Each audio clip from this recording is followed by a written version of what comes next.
So what is USAID? When people hear the name USAID, they focus on aid. They focus on thinking like it's humanitarian work. But aid is not actually in the name of USAID. USAID stands for the United States Agency for International Development, not aid. It's not a charity. And international development is simply capacity building. It is local and regional capacity building done across the whole world, i.e. internationally. The primal id in USAID, international development, is about capacity building of assets that can be used by either the Pentagon, the State Department, or the CIA for their own activities. So if you're the Secretary of State and you were asked by the National Security Council or the President to do something in a different country, overthrow their government, stop the passage of a bill in a foreign country's legislature, how would you do that? And the first thing that I said is you would look at the assets that already exist in the country. Do we need new assets in addition to the ones that we currently have, or are the existing assets, can they achieve this simply by giving them enough money, giving them enough resources, giving them enough training, giving them enough support? One of the main ways that capacity building would be financed would be through USAID.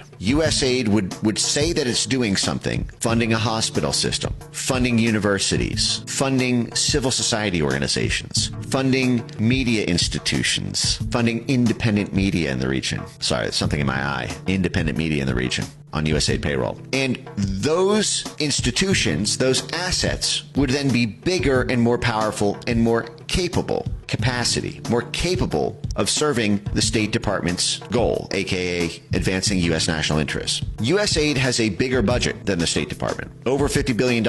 It is a bigger budget than the CIA. The entire intelligence community only has about 72 billion. So that's the CIA plus the 16 others. And USAID has a bigger budget than the CIA and is almost the size of the entire intelligence community combined. That is how important USAID is to American statecraft. It is an intelligence community, a State Department, and a Pentagon assistance organization rolled into one. I just copied this from the USAID website. USAID carries out U.S. foreign policy, advances U.S. national interests by promoting broad-scale human progress. At the same time, it expands stable, free societies, creates markets and trade partners for the United States, and fosters goodwill abroad. The operative phrases here are carries out U.S. foreign policy. This is not charity work. This is not aid. This is cynical, self-serving purposes. And what is it seeking to do? Free societies, open societies. Why does USAID want other countries to be open societies? Because that's how you get the influence in. If a country is a closed society, they're closed off from USAID influence. We cannot capacity build our assets there. Closed societies